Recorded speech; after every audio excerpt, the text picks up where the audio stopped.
Hello दोस्तों, देखिए हम लोग अभी तैयार हो गए हैं और अभी बज रहे हैं सुबह के 3:28। दिख रहा है नहीं दिख रहा? इतना सुबह उठ के आप वहाँ लाइन लगाने सकिएगा उतना जल्दी आपके दर्शन होंगे। तो हमारे जैसा पता नहीं कितने लोग होंगे, मुझे तो लग रहा है मैं अकेली होंगी, लेकिन नहीं दोस्तों, वहाँ पे मैं सुन रही थी कि सबको बोला जा रहा था कि जिससे जल्दी दर्शन करने हैं, इतनी लंबी लाइन में नहीं लगना है, वो एकदम भोरे भोरे आके लाइन में लग जाए तो जल्दी दर्शन होंगे। फिर भी बोल रहे थे कम से कम 2 घंटा तो लगेगा ही। तो देखते हैं वहाँ जाके कि कैसी स्थिति है। लेकिन हम लोगों ने तो बहुत कोशिश की है जल्दी उठने की, और देखिए जल्दी उठ भी गए हैं, तैयार भी हो गए हैं। तो चलिए अभी बाबा के धाम चलते हैं और देखते हैं कितनी लंबी लाइन है। भगवान करे कि जल्दी पूजा पाठ हो जाए, ज़्यादा लाइन में लगना ना पड़े। देखिए आप देख सकते कितनी सुबह हम लोग जागे हैं।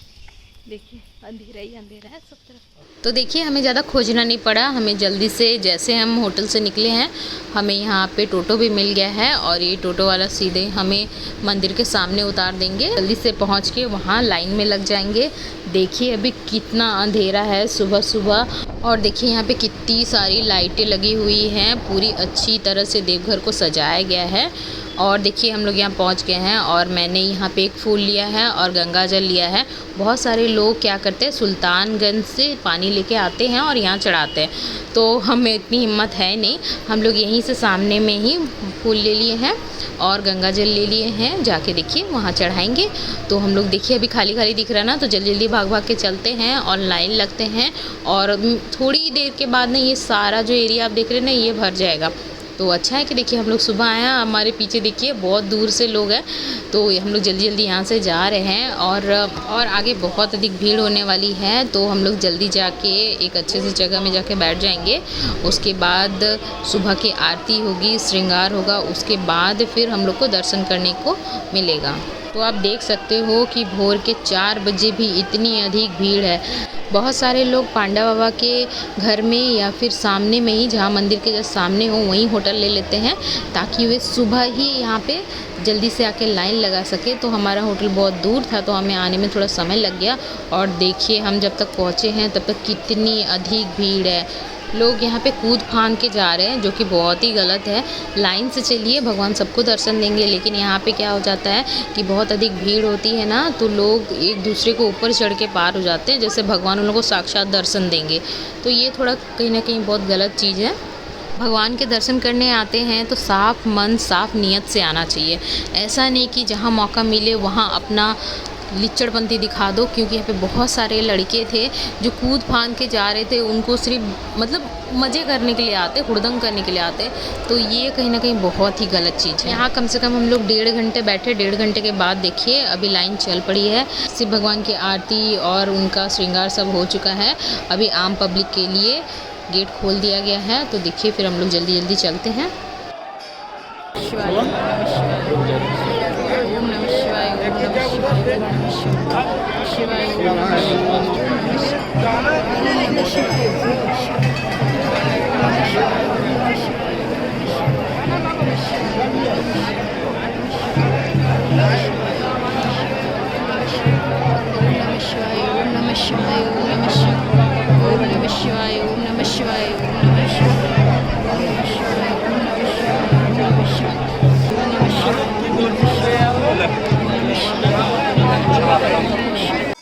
ये है माँ पार्वती यानी कि सती का मंदिर। यह 51 शक्तिपीठों में से एक है। यहाँ पर माता सती के हृदय गिरे थे, इसलिए इसकी मान्यता बहुत यहाँ पे अधिक हो जाती है।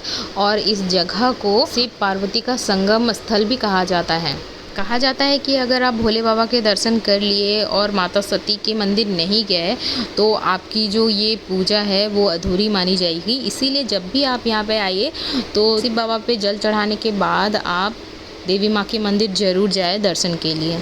तो देखिए हमने बहुत ही मुश्किल के साथ यहाँ पे बाबा जी पे जल चढ़ा दिया है। अब हम लोग जा रहे हैं, यहाँ पे बहुत सारे ढेर सारे मंदिर हैं, तो यहाँ के दर्शन करते हैं। तो चलिए वैद्यनाथ मंदिर के बारे में कुछ जानकारी आपको देते हैं। शिव का एक नाम वैद्यनाथ भी है, उन्हीं के नाम पर इस जगह का नाम वैद्यनाथ धाम पड़ा है। श्रावण के महीने में यहाँ एक भव्य मेले का आयोजन किया जाता है और लोग सुल्तानगंज से पवित्र गंगा जल लेकर यहाँ आते हैं और बाबा पे चढ़ाते हैं। यह बहुत ही कठिन यात्रा होती है जिसे लाखों लाखों लोग बड़ी ही हर्ष और उल्लास से संपन्न करते हैं। इस मंदिर का इतिहास ये है, रावण शिवलिंग को श्रीलंका ले जाना चाहता था, जिसके लिए उसने शिव जी की कठोर तपस्या की और शिव भगवान प्रसन्न होकर उसे वरदान देते हैं कि आप शिवलिंग को श्रीलंका ले जा सकते हैं।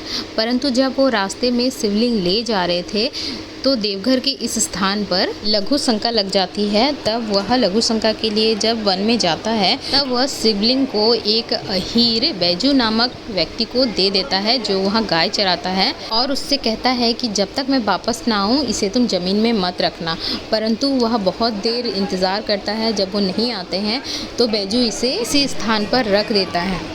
जब रावण वापस आता है तो देखता है कि बैजू ने उसे ज़मीन पर रख दिया है और वह पूरी ताकत के साथ शिवलिंग को उठाने की कोशिश करता है, पर वह नहीं उठता है। तो गुस्से में रावण उस पर अपना अंगूठा गड़ा देता है और रावण गुस्से से श्रीलंका लौट जाता है। ब्रह्मा विष्णु आदि देवता आकर इस शिवलिंग पर जल फल पुष्प से पूजा करते हैं और स्वर्ग वापस लौट जाते हैं। उसके बाद से ही आम लोग यहाँ पे पूजा करना शुरू करते हैं और देखिए आज तक हम इस विरासत को बचाए हुए हैं और यहाँ पे प्रतिदिन इसी तरह बहुत भारी भीड़ रहती है पूजा करने के लिए।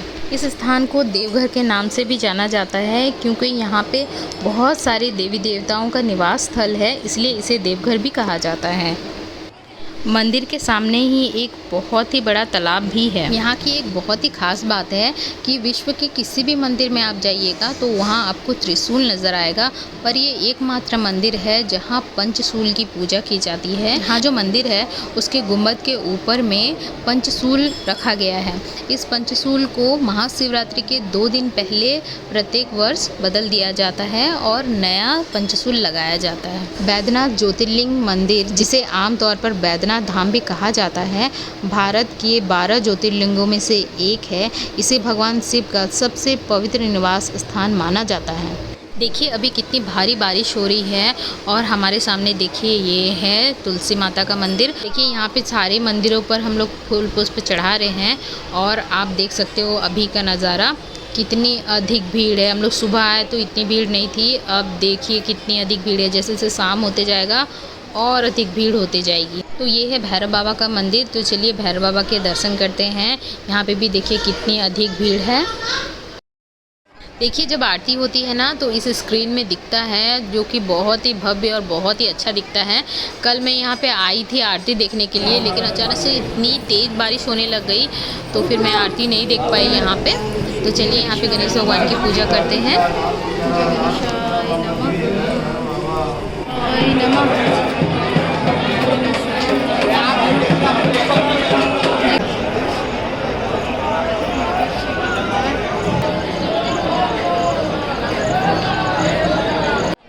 तो हमारा पूजा बहुत ही अच्छे से यहाँ पे हो गया है। अब हम लोग चलते हैं यहाँ से। भगवान का आशीर्वाद रहा तो हम लोग अगले साल फिर आएंगे यहाँ पूजा करने के लिए।